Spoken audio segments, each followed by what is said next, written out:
तो दोस्तों सोचो अगर एक कंट्री का एक हेल्थ केयर सिस्टम जो कि पूरे हॉस्पिटल सर्विसेज और डॉक्टर्स को सब कुछ मैनेज कर रहा हो, एकदम से उसको खत्म कर दिया जाए तो कैसा होगा। तो ये कोई मूवी की स्क्रिप्ट नहीं है, कोई स्टोरी नहीं है, ये रियलिटी है यूके की, जहां पे यूके का एनएचएस इंग्लैंड जो कि एक बहुत बड़ा पिलर है उसको एबॉलिश कर दिया जा रहा है। बट क्यों, ये चेंज क्यों लिया जा रहा है और इसका क्या इंपैक्ट होगा, तो इस पूरी चेंज को पूरे डिटेल में बात करेंगे बहुत ही सिंपल वर्ड्स में। तो पूरी वीडियो एंड तक जरूर देखिए, हम बात करेंगे कि एनएचएस इंग्लैंड को क्यों एबॉलिश किया जा रहा है, इसका क्या इंपैक्ट होने वाला है। बट उससे पहले अगर आपने चैनल को सब्सक्राइब नहीं किया तो सब्सक्राइब जरूर कर देना ताकि इंपॉर्टेंट अपडेट ऐसी आपको टाइम टू टाइम मिलती रहे। तो पहले समझते हैं ये एनएचएस इंग्लैंड करती क्या थी। तो बेसिकली ये एक एडमिनिस्ट्रेटिव बॉडी थी जो कि फंडिंग लेके यहाँ के हॉस्पिटल, जीपी, इन सबको मैनेज करती थी। ये कोई डायरेक्टली पेशेंट से डील नहीं करती थी या उनकी कोई केयर नहीं करती थी। बेसिकली ये गवर्नमेंट से फंड लेती थी और ये हॉस्पिटल्स को प्रोवाइड करती थी और उसको मैनेज करती थी।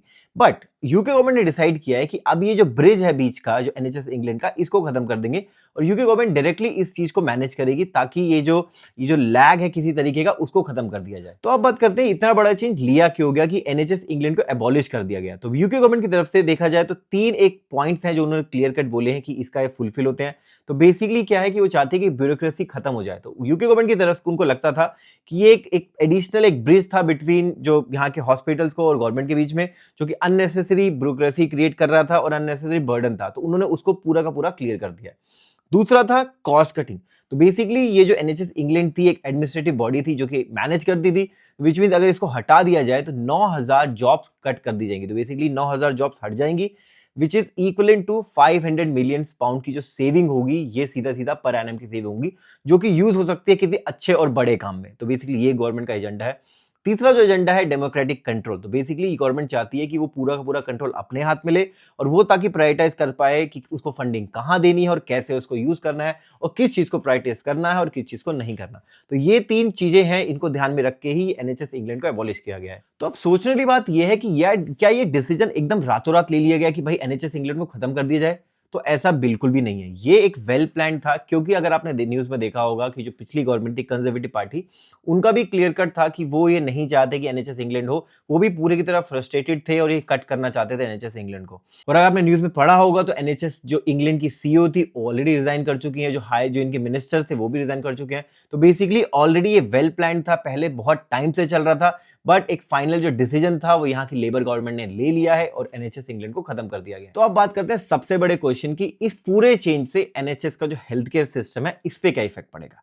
तो अगर हम पेशेंट पॉइंट ऑफ व्यू से देखें तो अब एनएचएस के लिए कोई फर्क नहीं पड़ने वाला, क्योंकि वो पहले भी एक फ्री एनएचएस को सर्विस यूज करता था और वो अभी भी करेगा। तो पेशेंट के पॉइंट ऑफ व्यू से कुछ भी चेंज नहीं होने वाला।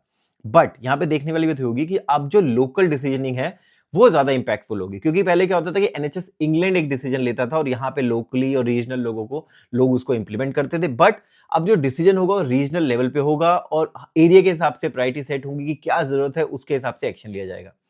इसके साथ साथ यहाँ पे जो फंडिंग एलोकेशन होगा उसमें भी देखने वाली बात जरूर होगी कि यहाँ पे अब जो फंडिंग एलोकेशन होगा वो फ्रंट लाइन पे ज्यादा होगा। बेसिकली डॉक्टर, नर्सेज और ट्रीटमेंट पे ज्यादा फंडिंग दी जाएगी डिपेंडिंग ऑन रिक्वायरमेंट, ना कि किसी और चीज पे। तो ये एक अच्छी चीज है। तो यहाँ पे अब देखने वाली बात होगी कि एनएचएस इंग्लैंड को हटा दिया अगर जाएगा तो ये कैसे वर्कआउट करेगा, ये पॉजिटिव होगा या नेगेटिव होगा। क्योंकि अगर एक एग्जांपल के तौर पे देखा जाए, एक कंपनी बहुत सारे लोग काम कर रहे हैं और अगर उसमें से मैनेजर को ही हटा दिया जाए तो बताएगा कौन कि क्या कैसे करना और कौन उसको मैनेज करेगा।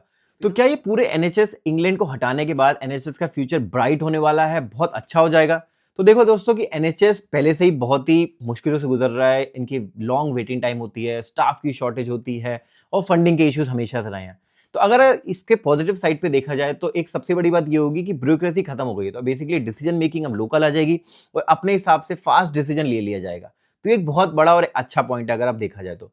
दूसरा क्या होगा कि हेल्थ केयर प्रोफेशनल को ज्यादा फंडिंग मिलेगी, ना कि मैनेजमेंट और ब्यूरोक्रेसी में ज्यादा फंडिंग चली जाएगी। तो ये एक बहुत दो अच्छे पॉइंट हैं जो एनएचएस इंग्लैंड को हटा के देखे जा सकते हैं कि ओवरऑल उसमें होने वाले हैं। But other side of it अगर हम देखा जाए तो इसके कॉन्स भी हैं। तो बेसिकली अगर देखा जाए कि सिंस यहाँ पे गवर्नमेंट खुद से कंट्रोल करने वाली है, तो ये अगर सही तरीके से नहीं हुआ तो यहाँ पे पॉलिटिकल इन्फ्लुएंस बहुत आने के चांसेस हैं कि हो सकता है डिसीजन मेकिंग पॉलिटिकल हो जाए रेदर देन प्रायोरिटी कि भाई किसको क्या सर्विस मिलने वाली है।